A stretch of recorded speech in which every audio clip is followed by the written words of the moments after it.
So, as the election campaign enters a crucial stage, what's the future vision for growing the Nigerian economy beyond the magic the politicians predict will happen under them if they triumph? Well, there are two World Bank reports. The Nigerian Development Update, which comes every 6 months and is titled Nigeria's Choice, which the bank is quick to point out is not about the political choice Nigerians will be making in 2023, but is about the choices in terms of policies and the vision going forward, regardless of who emerges as president after the February ballot. And the second one is the Country Economic Memorandum, charting a new course which comes out every few years. And this report essentially sets out a longer-term perspective and goes into more detail, including lessons from Nigeria's own history and from the global experience.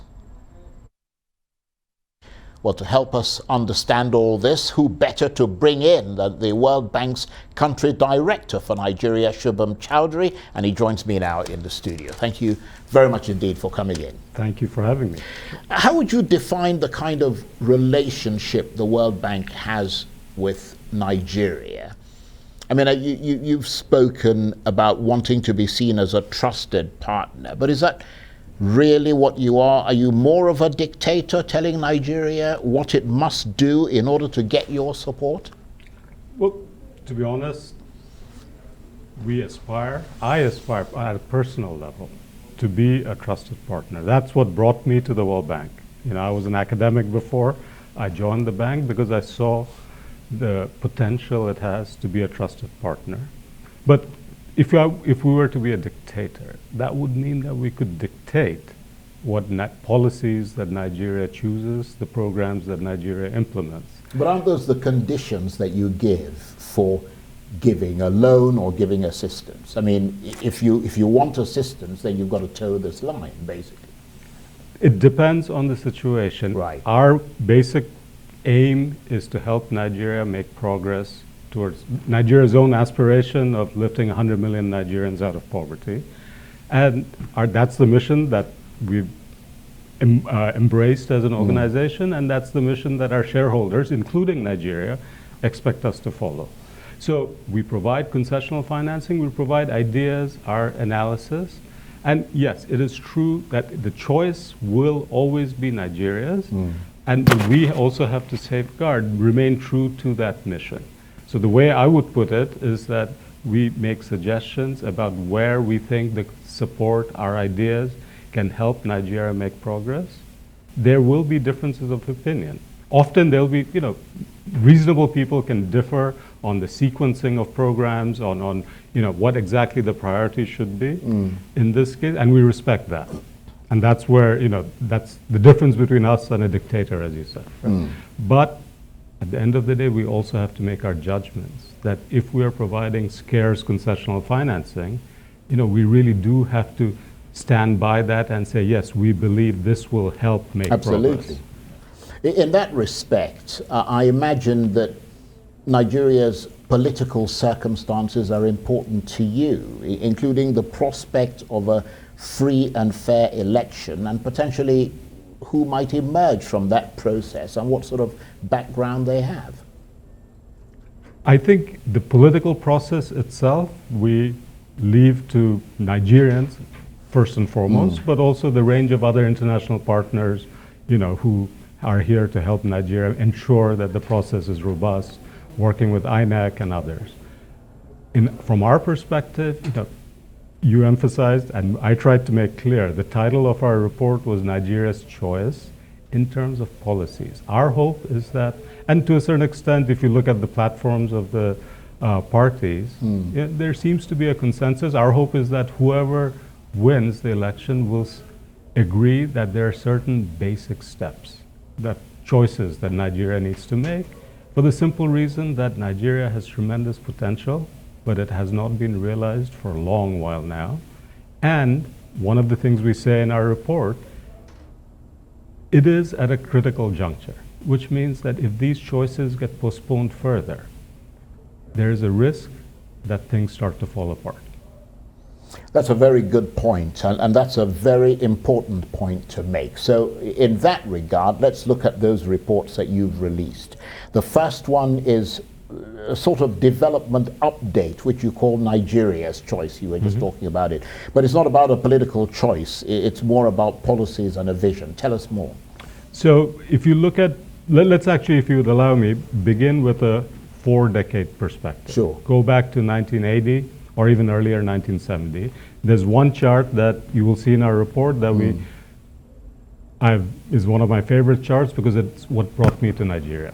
I spent 5 years in Indonesia, which is a very similar country. You know, it's about 270 million people, ethnically, religiously diverse, resource rich, and even 30 years of military rule with a transition to a noisy but pretty vibrant democracy in the late 90s. If you look at Indonesia's trajectory since 1970, basically starting at per capita incomes well below Nigeria, and then just steadily increasing to the point now where it's about triple Nigeria. Nigeria, on the other hand, has been what we characterize as floating along. It's been resilient in the sense that it's, you know, after downturns, it's picked up, but it's been floating along. And we feel that part of the reason why it has not risen to the same kind of place where Indonesia is at right now is that there are some basic aspects of how the economy is managed, how the macrofiscal policies are, which macrofiscal policies are adopted that have kept Nigeria from realizing this potential. Nigeria has one of the lowest government revenues to GDP in the world.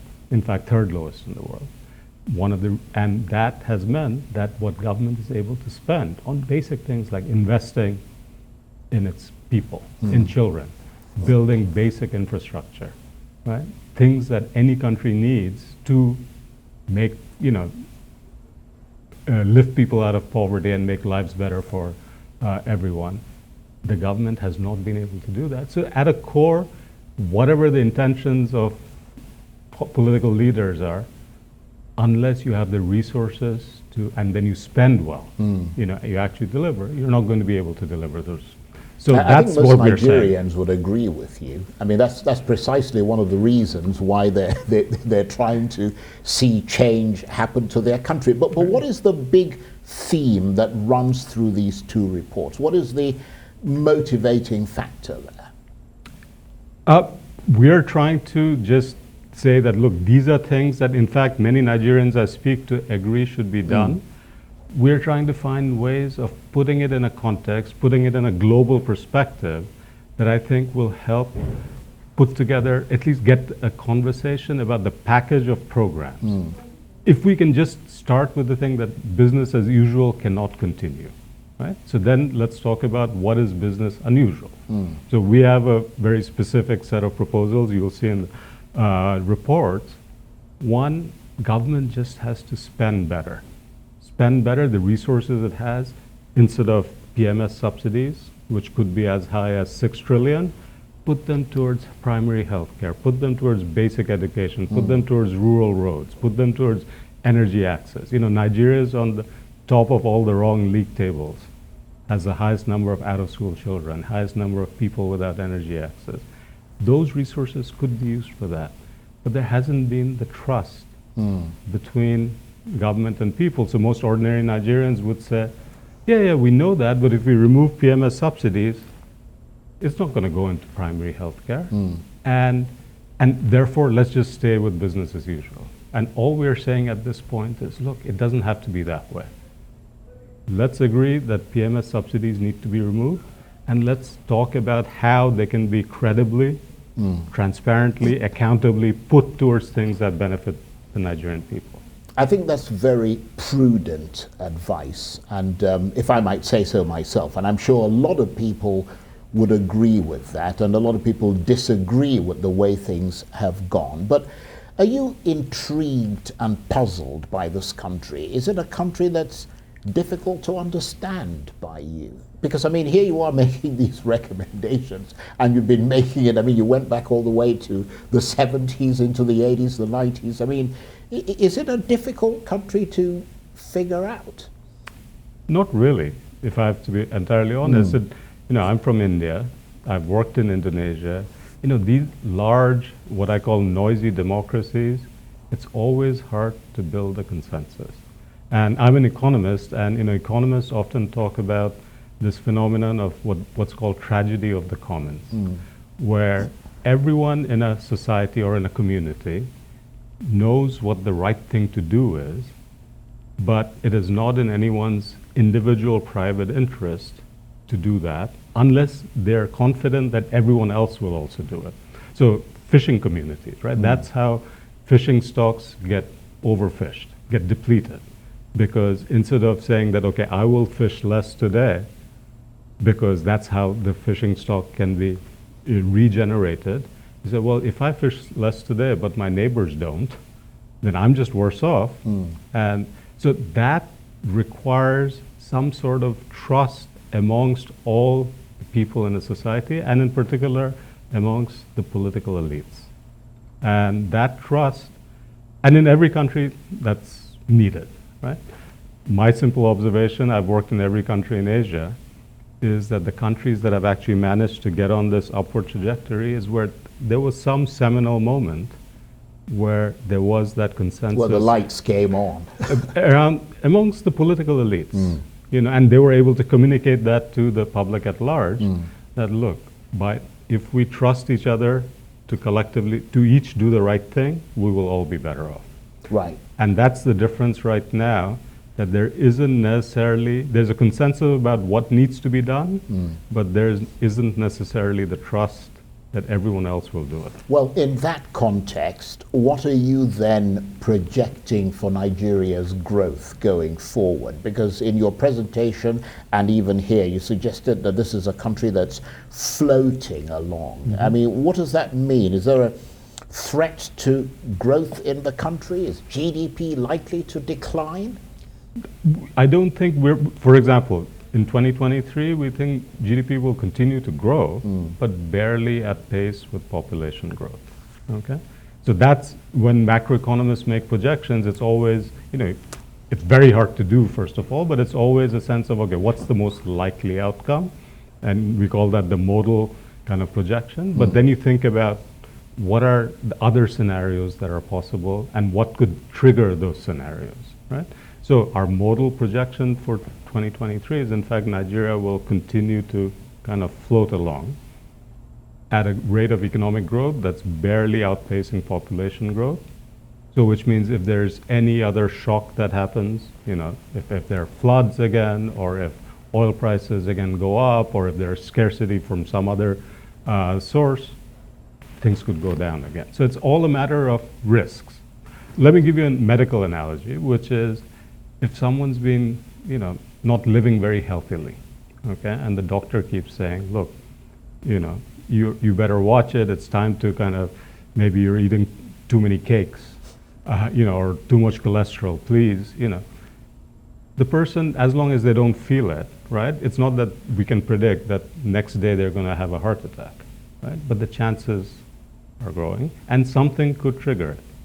And that's kind of where we see Nigeria at, that the chances that some shock or something not going exactly the way you'd want could trigger a much more adverse scenario. And Nigeria doesn't need to do that. There are some countries where you know that they have no choice. They have to kind of go through this downturn and come up. Nigeria is still not there yet. Nigeria has the potential, it has the agency as a country to make that choice and to develop some good habits. Well, that's a very sobering analysis, and I think a very important one too. And I want to thank you very much indeed for coming in to share that with us. Chaudhuri is the World Bank's Country Director for Nigeria. Thank you very much indeed. Thank you, Chaudhuri.